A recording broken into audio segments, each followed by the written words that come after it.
We should take discipline because it is our main responsibility to take care of what God has given us. And it is Mother Earth. The main thought is we should love Mother Earth and care for it. Thank you. All right. That was candidate number 3. May we now call on candidate number 1.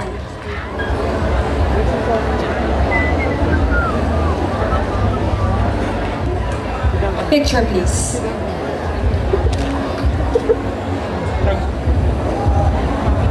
Your reaction.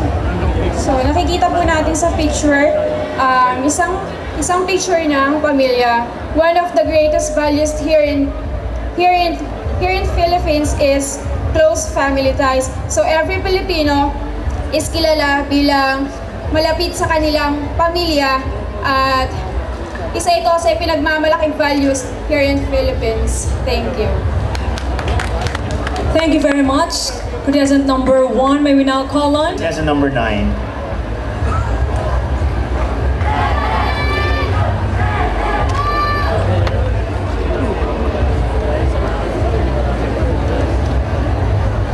Number 12.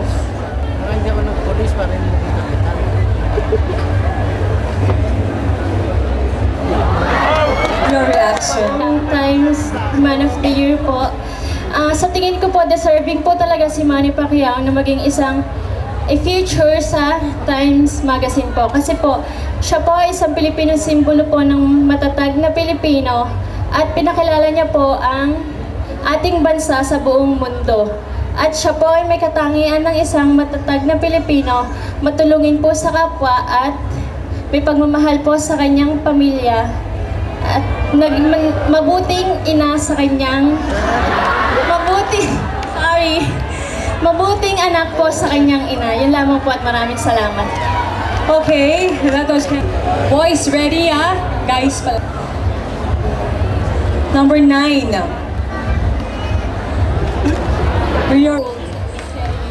To overcome poverty. And just like what Efren Peña Florida did,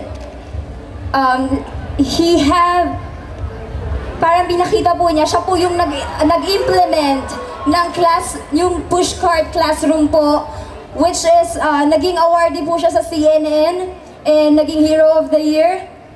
At each of us can be a hero deep within ourselves. Every good deed can be a heroic act. We should work hand in hand to improve mankind. That's all. Thank you. Thank you. That was candidate number 5. Very good. Para naman sa ating mga lakan, ipakita ninyo ang inyong talino at galing. Simulan na po natin. Dito naman tayo sa kanan magsimula. Contestant number 15. I'm fine. Alright. Don't worry. O, kaya mo na yan, ha? Malaki ka na. Buksan mo na yan, ha? Buksan mo na yan. Number 2.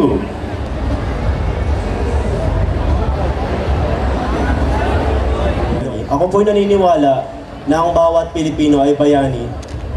Kahit po sa maliit na nagagawa ng isang payak na Pilipino at nagagawa ng isang malaking tao, maliit man ito, malaki, kung malaki man po ang naidudulot ito sa ibang tao, ay isa na po itong malaking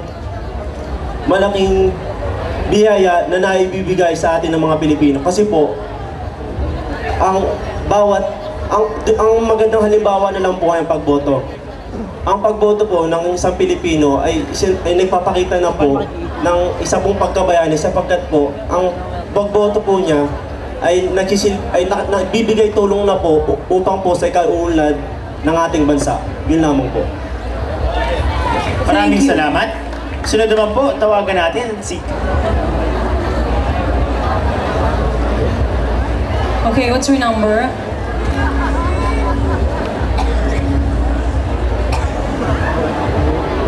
Magandang gabi po sa inyo lahat. Ang nakikita po natin sa larawan ay OFW, bagong bayani.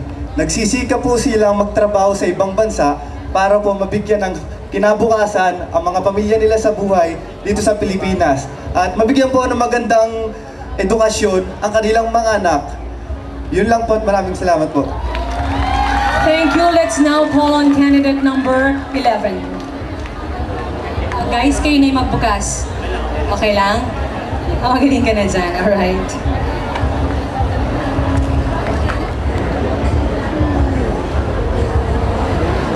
reaction. Computer. Isa siyang mahalagang naimbento ng isang tao na nakakatulong sa pamumuhay natin.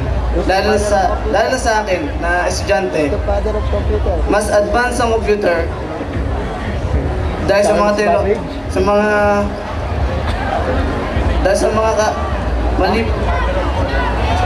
maliban sa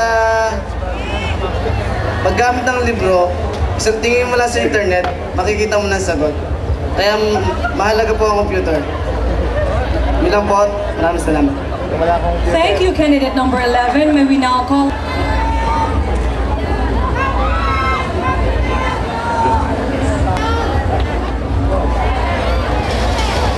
Makikita po natin sa nagtuturo sa kanyang mga estudyante.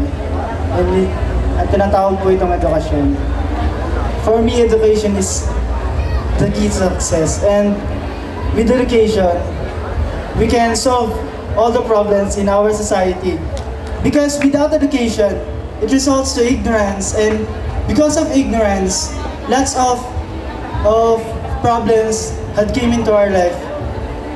Pagdating po sa pag may ignorance, may crime, ignorance in the law, lahat po tayo kailangan ng edukasyon for us to know, or for us to have a better future, and to us to contribute to our society, so we can help our country.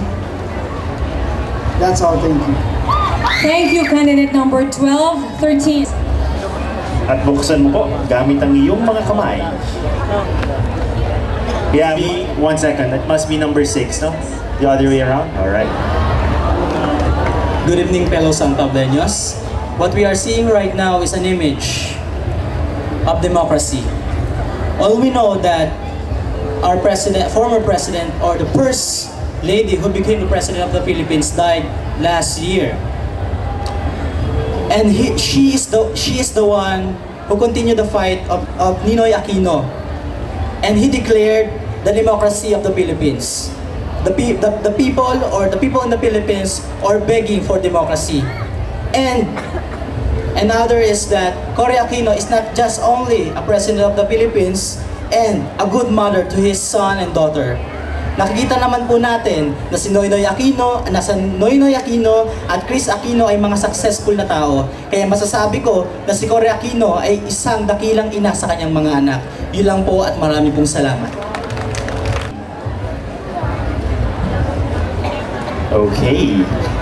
Let's see. Oh. Number 5.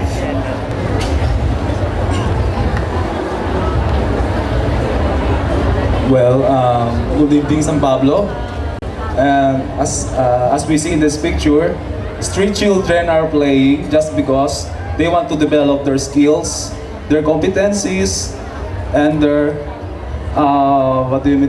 their talents to prepare for their future generations and their future lives. That's all. Thank you.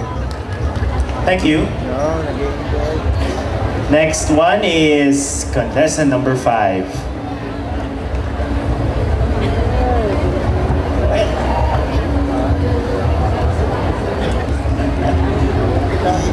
Yo, I got it. 20. Unang-una po, magandang gabi po sa ating lahat. Nagsasalarawan po na nasa sa monitor po ay isa po sa mga pinagmamalaki po dito sa ating lungsod ng San Pablo, ang Coconut, dahil dito po tayo nakilala at ito po ay tinatawag din na Tree of Life dahil nagagamit po ang lahat ng parte po nitong coconut na pwedeng maging negosyo at pwedeng ikaunlad ng ating lungsod ng San Pablo. Yun lamang po at salamat po. Thank you. Candidate number 3. 3. Go ahead. Number 14.